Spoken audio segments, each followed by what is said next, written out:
Hi friends, இந்த வீடியோல ரொம்ப ஈஸியான ஒரு கிராஃப்ட் தான் வந்து பண்ண போறோம்.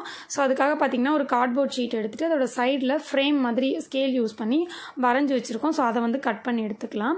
இந்த ஃப்ரேம் வந்து நான் நிறைய வீடியோல சொல்லிருக்கேன். இது ரொம்ப ஈஸி தான். நீங்க ஒரு போட்டோ ஃப்ரேம் செய்யற மாதிரி இருந்தா கூட இந்த மாதிரி ஒரு கார்ட்போர்ட்ல சென்டரா உள்ள வந்துட்டு இந்த மாதிரி ஒரு ரெக்டாங்கிள் ஷேப் போட்டுட்டு அதை கட் பண்ணி எடுத்தீங்கன்னா உங்களுக்கு ஒரு ஃப்ரேம் மாதிரி கிடைச்சிரும்.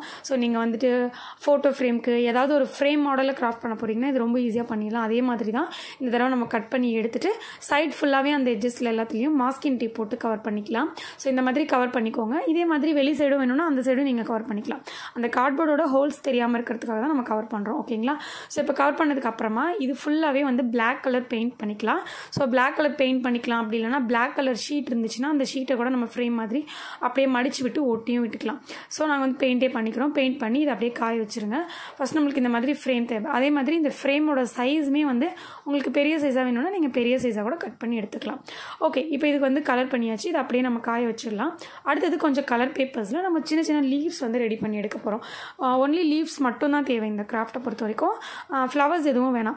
அப்படியே எக்ஸ்ட்ராவா இந்த கிராஃப்ட்ல பண்ணி முடிச்சதுக்கு அப்புறம் உங்களுக்கு ஃப்ளவர்ஸ் வேணுங்கிற மாதிரி தோணுச்சுன்னா நீங்க வச்சுக்கலாம். ஸோ ஃபர்ஸ்ட் கொஞ்சம் லீஃப் மட்டும் பண்றது காமிச்சிருந்தோம் இல்லையா? ஸோ இந்த மாதிரி நிறைய லீஃப்ஸ் வந்து பண்ணி எடுத்துக்கோங்க. ஸோ நாம வந்து ஒரு 4-5 கலர்ல பண்ணியிருக்கோம். ஸோ அதே மாதிரி உங்களுக்கு எந்தெந்த கலர் பிடிச்சிருக்கோ அந்த மாதிரி கலர்ஸ்ல வந்து நீங்க பண்ணிக்கலாம். ஒரு 4 கலர் எடுத்து 4 கலர்லையும் பண்ணிக்கலாம்.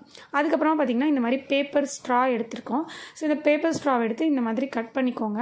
அப்படி இல்லைனா நியூஸ் பேப்பரை வச்சு ஸ்டிக் மாதிரி ரெடி பண்ணிக்கலாம். ஏதாவது ஒரு பேப்பரை வச்சு ஸ்டிக் மாதிரி ரெடி பண்ணிட்டு அதில் வந்து Black கலர் பெயிண்ட் அடிச்சு எடுத்துக்கணும். இந்த மாதிரி கட் பண்ணி எடுத்துக்கணும்.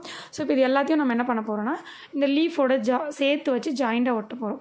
ஸோ இந்த மாதிரி ஒட்டிட்டு இது எல்லாத்தையும் ஒன்றா சேர்த்து அந்த ஃப்ரேமில் அசம்பிள் பண்ண போகிறோம். ஓகே, ஸோ இது ரொம்ப ஈஸி.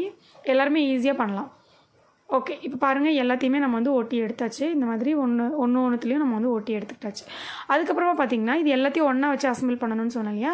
ஸோ அது எல்லாத்தையும் ஒன்றா வச்சு அசம்பிள் பண்ணுறதுக்காக இந்த மாதிரி பெருசாக கட் பண்ணாமல் சின்னதாக கட் பண்ணாமல் பெருசாக கொஞ்சம் வச்சுருந்தோம். அதை வந்து இந்த மாதிரி லெஃப்ட் சைடில் கொஞ்சம் பெருசாகவும் ரைட் சைடில் கொஞ்சம் சின்னதாகவும் இந்த மாதிரி வச்சுருங்க.